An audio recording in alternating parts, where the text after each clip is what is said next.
सभी को जय मसीह की। प्रियो, आज हम लोग देखेंगे परमेश्वर और धन के विषय में।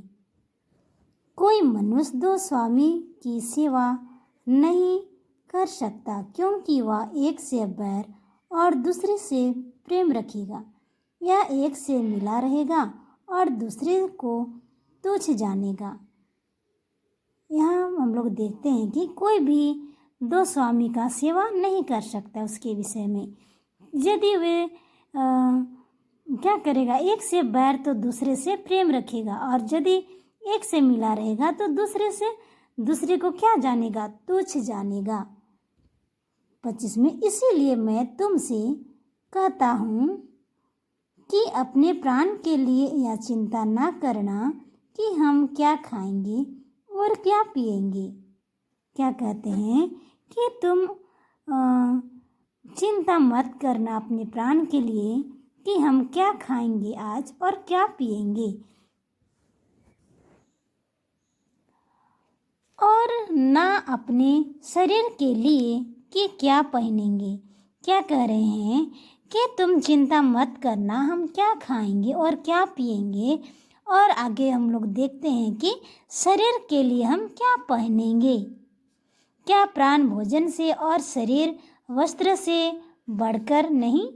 क्या कहते हैं, क्या प्राण भोजन से और शरीर वस्त्र से बढ़कर नहीं है।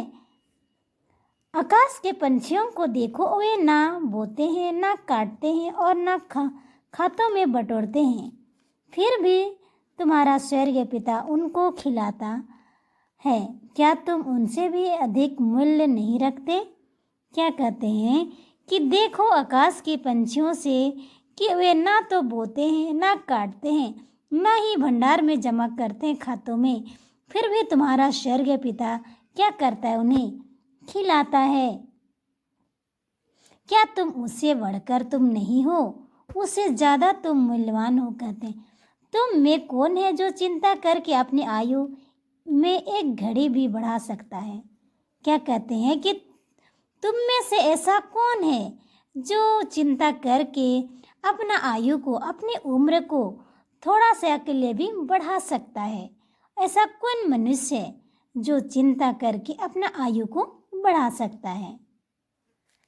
और वस्त्र के लिए क्यों चिंता करते हो, जंगली शोषण पर ध्यान करो कि वे कैसे बढ़ते हैं। वे ना तो परिश्रम करते, ना कताते हैं, तो भी वे तुमसे कहता हूँ कि सुलेमान भी अपने सारे वैभव में उनमें से किसी के समान वस्त्र पहने हुए ना था। क्या कहते हैं, देखो जंगल की उस शोषण का वृक्ष को, शोषण का पेड़ को देखो, ना ही वे काटते हैं, ना ही वे परिश्रम करते हैं, फिर भी कितना लंबा हो जाता है, बढ़ जाता है। और तो अभी देखो सुलेमान के विषय में हम लोग बता रहे हैं कि सुलेमान राजा को देखो, उसका वैभव, उसका सुख संपत्ति कितना ढेर सा था। वचन में लिखा हुआ है कि सुलेमान राजा के जैसा कोई धनवान और बुद्धिमान ना कोई था और ना कोई होगा। कहते हैं, और सुलेमान राजा क्या था, बहुत धनवान व्यक्ति था और बुद्धिमान भी था।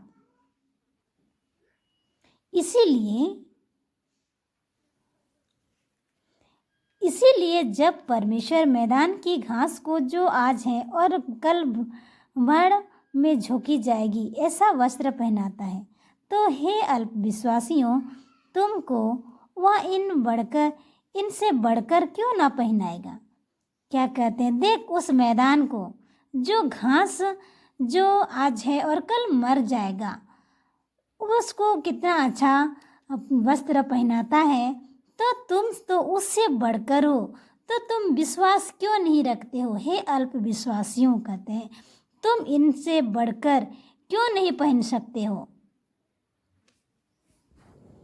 इसीलिए तुम चिंता करके यह ना कहना कि हम क्या खाएंगे या क्या पिएंगे या क्या पहनेंगे, क्योंकि अन्य जातियां इन सब वस्तुओं की खोज में रहते हैं, परंतु तुम्हारा स्वर्गीय पिता जानता है कि तुम्हें इन सब वस्तुओं की आवश्यकता है। क्या कहते हैं, देख तुम्हारा स्वर्गीय पिता तुम्हें जानता है कि तेरा क्या क्या आवश्यकता है। अन्य जातियों मतलब यहाँ लिखा हुआ है जो लोग परमेश्वर को नहीं जानते हैं, उसके भय को नहीं जानते, उसके वचन को नहीं जानते हैं, वे लोग इन सारी चीज़ों की खोज में रहते हैं। पर तुम तो जानते हो, पर तुम भी इसके पीछे पड़े रहते हो। तो चिंता करके कोई अपना आयु को थोड़ा सा के लिए भी बढ़ा नहीं सकता कि हम क्या खाएंगे, क्या पिएंगे और क्या पहनेंगे। देखो, तुम्हारा स्वर्गीय पिता तुम्हारे सारे आवश्यकताओं को जानता है कि तुम्हें क्या करता है। मांगने से पहले तो हमारी इन सारी आवश्यकताओं को देता है। तुम्हारा स्वर्गीय पिता जानता है तुम्हें इन वस्तुओं को आवश्यकता है। 33 में, इसीलिए पहले तुम परमेश्वर के राज और उसके धर्म की खोज करो तो ये सब वस्तुएं भी तुम्हें मिल जाएगी।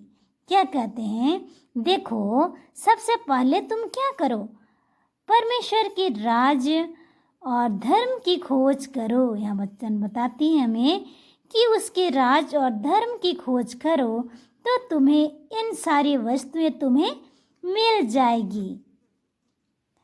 अतः कल की चिंता ना करो, क्योंकि कल का दिन अपनी चिंता आप कर लेगा। आज के लिए आज ही का दुख बहुत है। क्या कहते हैं कि देख, कल का चिंता मत करना कि हम कल क्या करेंगे, क्या खाएंगे। उसके चिंता कल अपने आप हो जाएगा चिंता। आज ही का दुख बहुत ज़्यादा है। कहते हैं बहुत है आज ही का, इसीलिए कल का चिंता मत करना। प्रियो, हम लोग देखें परमेश्वर और धन के विषय में। सचमुच में हम लोग दो स्वामी की सेवा नहीं कर सकते, इसीलिए हमें क्या करना है, वचन में मजबूत रहना है और हमें हमारे आवश्यकताओं को हमारे स्वर्गीय पिता जानता है। और हम लोग अब पढ़े मत्ती रचित सुसमाचार, उसका 6 अध्याय का 24 वचन से लेके 34 वचन तक हम लोग पढ़ें। और इस छोटी सी वचन में से आप सभी को और आपके परिवार को बहुत ढेर सारी आशीष मिले। आप सभी को बहुत बहुत धन्यवाद।